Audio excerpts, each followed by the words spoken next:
아무리 엉뚱한 짓이나 실수를 많이 하는 나라도 와타야 선배와 어울리지 않는다는 것쯤은 잘 알고 있다.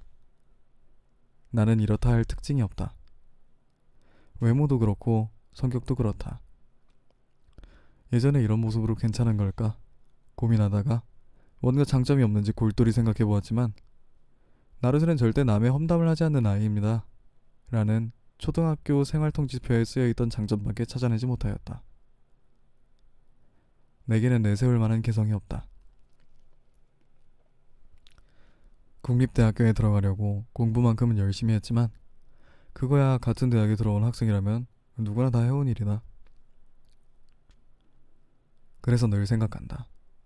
내게는 나만의 무기가 없다고. 그런 내가 인생에서 처음으로 한눈에 반한 사람을 만났다.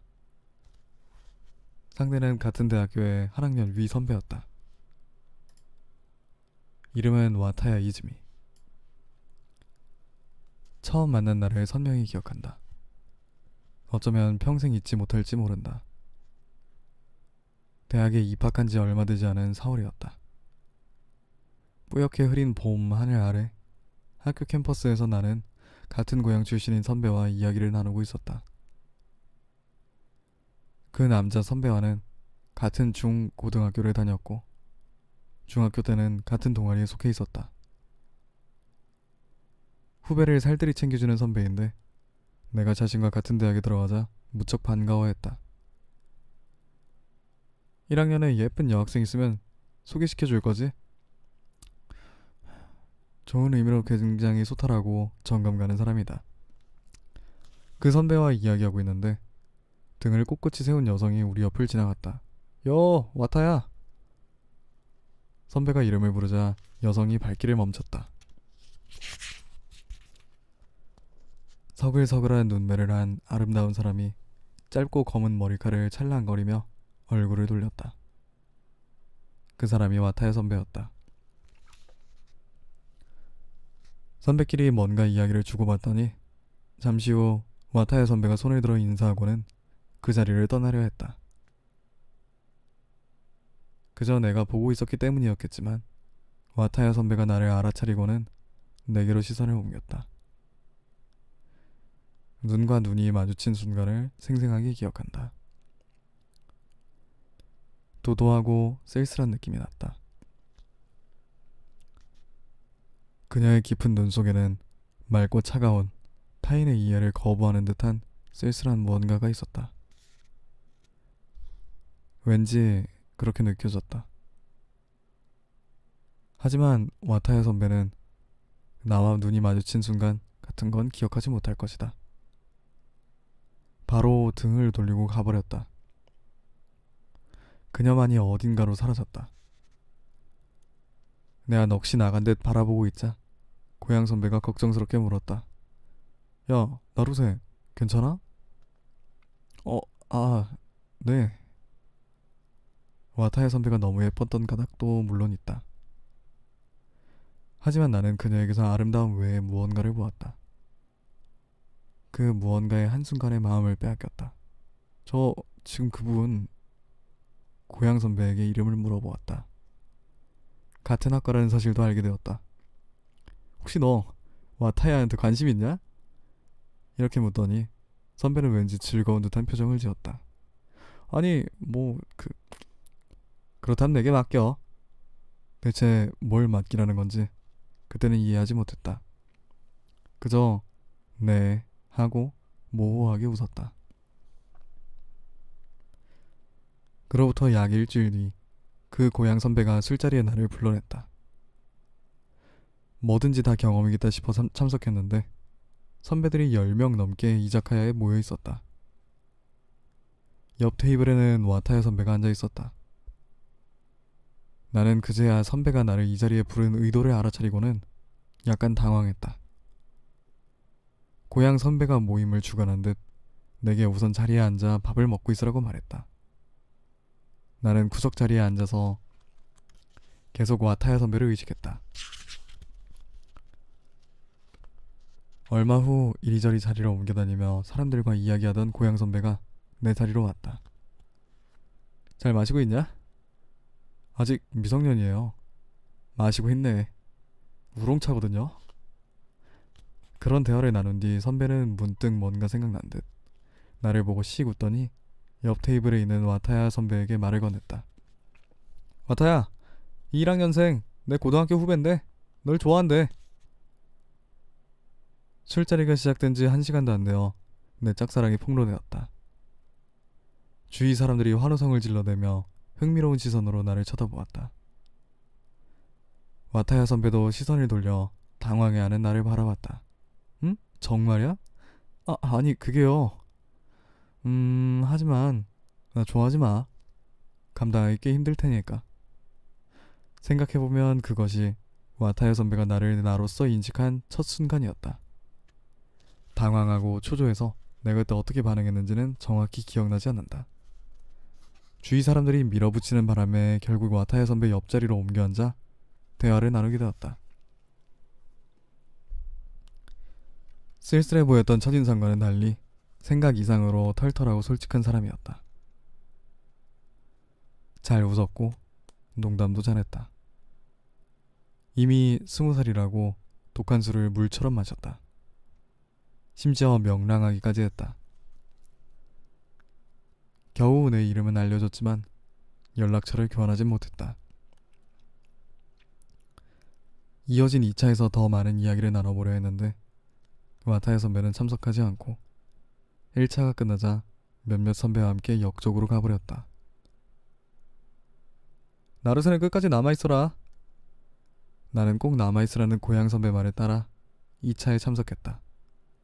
선배는 전부터 툭하면 후배 여학생을 소개해달라고 졸라댔으면서 지금은 뜨거운 사랑 중이라며 짝사랑 상대에 관한 이야기를 끝없이 늘어놓았다. 결국 그 술자리에서 녹초가 되어 밤늦게서야 집으로 돌아갔다. 간단하게 샤워만 하고는 잠자리에 들었다가 나는 그날 밤 인상적인 꿈을 꾸었다. 또 어딘가의 술자리였다. 그곳에는 와타야 선배가 있었다. 나는 무심결에 옆에서 웃고 있는 선배에게 물었다. 와타야 선배는 왜 웃고 있어요? 꿈이기는 하지만 꽤 무례한 질문이다. 왜 그랬을까? 서글서글한 인상과는 달리 와타야 선배가 웃고 있는 모습이 부자연스러웠기 때문일까? 그녀가 어딘가 무리해서 웃고 있는 것처럼 보여서였을까? 와타야 선배가 내게 얼굴을 돌렸다. 그러고는 살포시 미소 지으며 대답했다. 우는 것보단 낫잖아. 깜짝 놀라 잠에서 깨어났다. 아침이 밝아 있었다. 바로 기억을 붙잡으려 했기 때문인지 꿈은 사라지지 않았다. 생생한 선배의 모습에 심장이 마구 뛰었다. 사람이란 참으로 신기한 생물이다. 꿈인데도 꿈에 지나지 않는데도 와타야 선배가 나타났고 나는 그녀를 더욱 좋아하게 되었다. 그 이후 나는 마음을 단단히 먹고 학교 캠퍼스에서 와타야 선배를 찾아갔다. 안녕하세요 와타야 선배. 처음 인사했을 때 확실히 선배는 놀란 눈치였다. 요즘 본 그 애? 나루세라고 했지? 날 좋아한다는.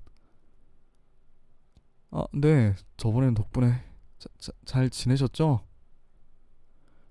그냥 그렇지 뭐. 괜찮아. 나름 잘 지내. 내가 호감을 품은 상대와 이야기하는 건 왠지 신기한 느낌이었다. 마음이 술렁거렸고 어렴풋한 덩어리가 주위에 둥둥 떠다니는 듯한 기분마저 들었다. 와타야 선배는 숏컷이 잘 어울리는 당차고 쿨한 인상이었다. 술자리에서 느꼈듯이 이야기해보면 싹싹한 성격으로 처음 봤을 때 느낀 쓸쓸함과는 거리가 먼 사람 같았다. 이제 가봐야 해서. 자, 그럼 이만, 나르세. 그날 이후로도 나는 캠퍼스에서 선배를 볼 때마다 쫓아가 인사를 건넸다. 우리가 나눈 대화는 무난한 화제뿐이었다. 날씨라든가 강의 이야기, 같은 학과 교수 이야기, 공통 지인인 고향 선배 이야기 등. 그래도 나는 만족했다. 와타야 선배가 나를 나로 인식하고 있다. 나르세 하고 이름도 불러주었다. 여기에 있는 것은 0이 아니라 성장하지 못한 1이라고 느꼈다. 0은 무슨 수를 곱해도 1이 되지 않는다. 0과 1 사이에는 무한과도 닮은 거리가 놓여 있다. 단순히 지나가는 사람이나 배경의 일부로서 0으로 끝나고 마는 경우도 많다. 호들갑일지는 모르지만 나와 와타야 선배 사이에는 1이 있었다.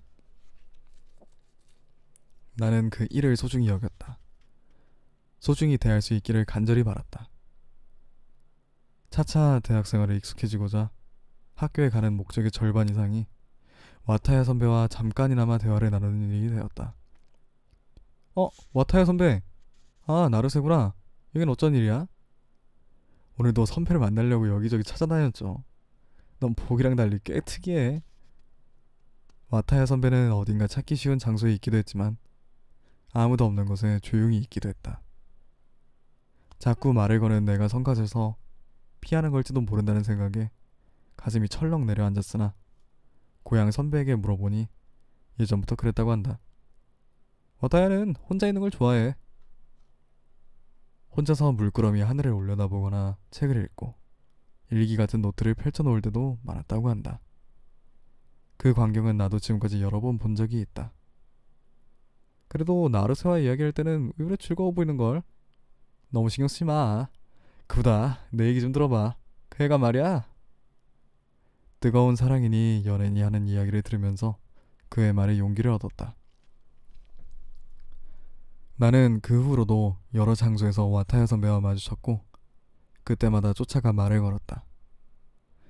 교무처 건물 뒤쪽일 때도 있었고 사용하지 않는 교실이기도 했다. 때로는 도서관의 순수 문화 코너 옆 책상이거나 조금 멀리 떨어진 천장 낮은 학생 식당 혹은 도서관 뒤쪽에 놓인 벤치이기도 했다. 선배, 안녕하세요. 오늘은 와타야 선배가 도서관 뒤쪽 벤치에 앉아 있었다. 초여름의 햇살도 거기까지는 미치지 못해 약간 서늘하다. 선배는 손에 문고본을 들고 있었다. 안녕. 가끔 말이야. 나르세와 인사를 하고 있으면 초등학교 선생님이 된 기분이 들어.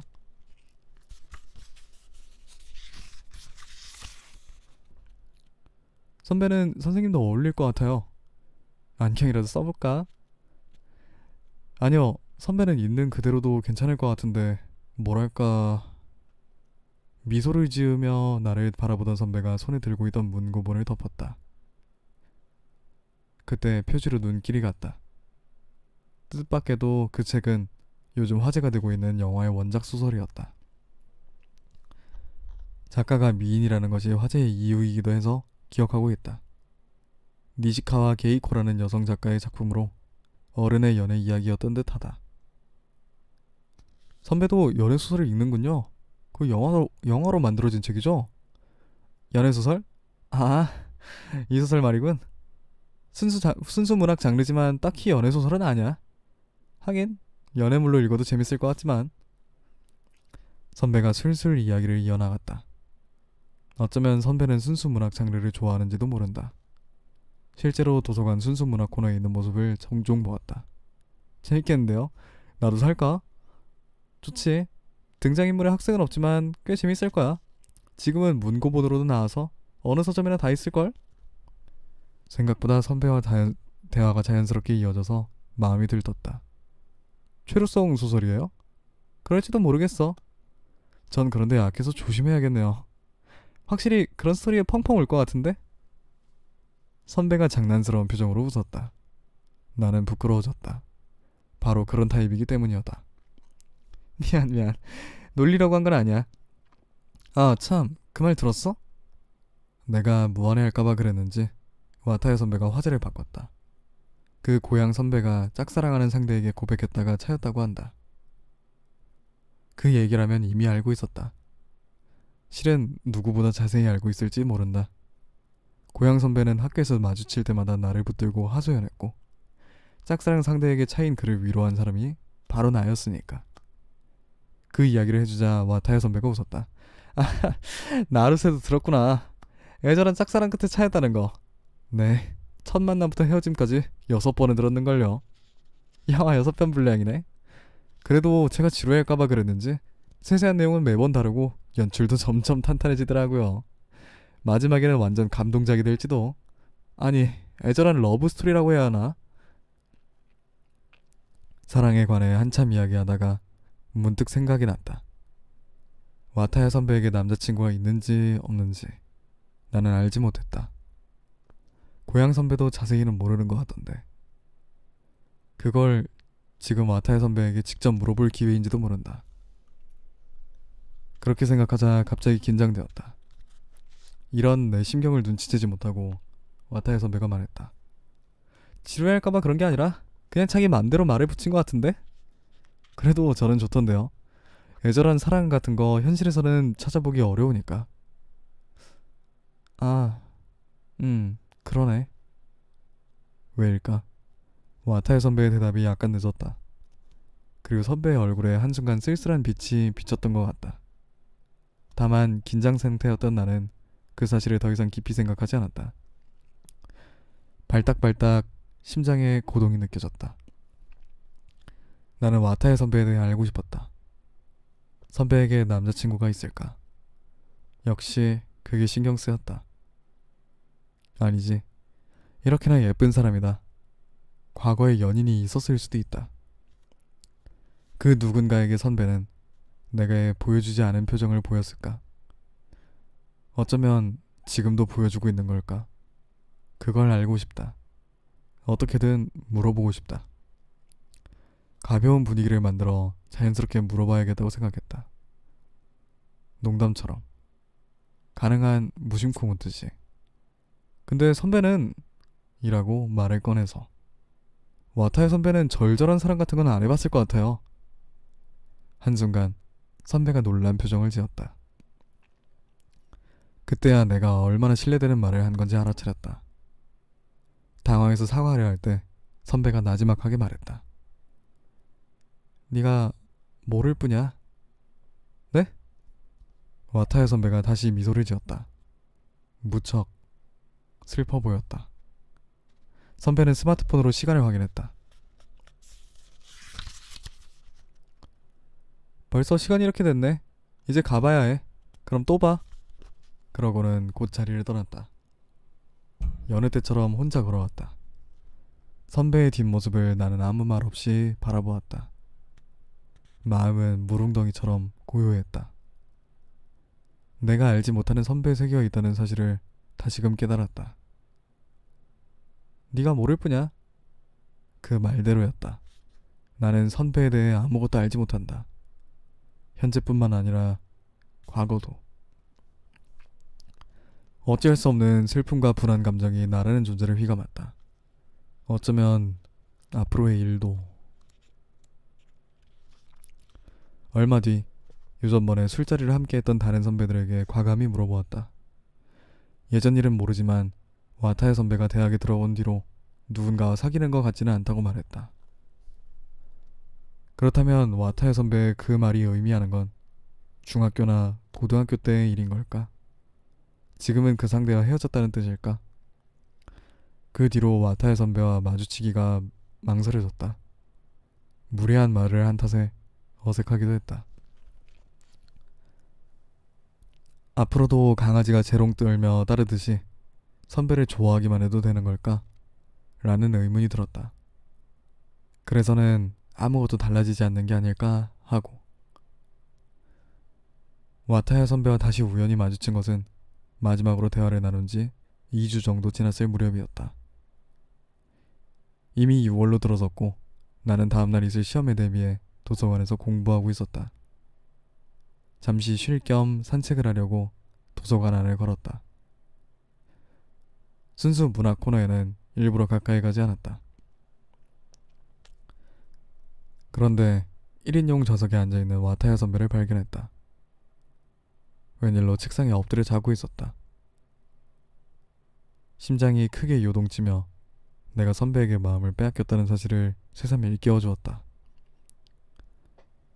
도서관은 냉방이 잘 되어 있다. 여기서 자면 몸이 차가워져서 감기에 걸리거나 건강을 해칠 수 있다.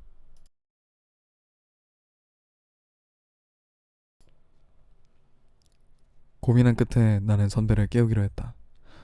음, 뭐라? 너? 어깨를 톡톡 건드리자 선배가 눈을 떴다. 다른 의도는 없었지만 선배는 여성이다. 가녀린 어깨에 감촉이 손끝에서 전해져 왔다. 선배를 어떻게 대해야 할지 몰라 나는 난감한 표정을 지었다. 미안해요. 냉방이 너무 세서 감기 들까봐. 아, 그랬구나. 고마워. 오랜만에 얼굴을 마주하는 거라 나도 모르게 선배를 가만히 바라보았다. 나는 말할 수 없이 선배가 좋았다. 쓸쓸해 보이면서도 밝고 밝으면서도 쓸쓸해 보이는. 무엇이 그녀를 그렇게 만들었을까? 알고 싶어서 좋아진 건지 좋아해서 알고 싶어진 건지 그 순서도 구별이 되지 않는다. 아무튼 선배를 생각하면 감정이 흘러넘칠 것만 같다. 그럼 저 이만 가볼게요. 사실은 더 이야기하고 싶었지만 너무 달라붙어도 좋지 않다. 그렇게 생각한 나는 조용히 그 자리를 떠나려 했다. 있잖아. 하지만 선배의 목소리에 발을 멈췄다. 뒤돌아보니 선배가 일어서 있다. 왠지 괴로운 듯 웃고 있었다. 난 다정한 남자를 좋아하지 않아. 뭐라고 대답해야 할지 망설였다. 내가 호의를 품고 있는 게 성가신 걸까? 나를 단념시키려는 걸까? 저는 별로 다정하지 않으니까 괜찮아요. 그 말에 선배는 아무 대꾸도 하지 않았다. 나도 모르게 물었다. 왜 다정한 남자가 싫은데요? 짜증나니까. 네? 인간은 말이야 원래 자기 본의로 살아가는 생물이잖아? 하지만 다정한 남자는 그렇게 살지 않으니까.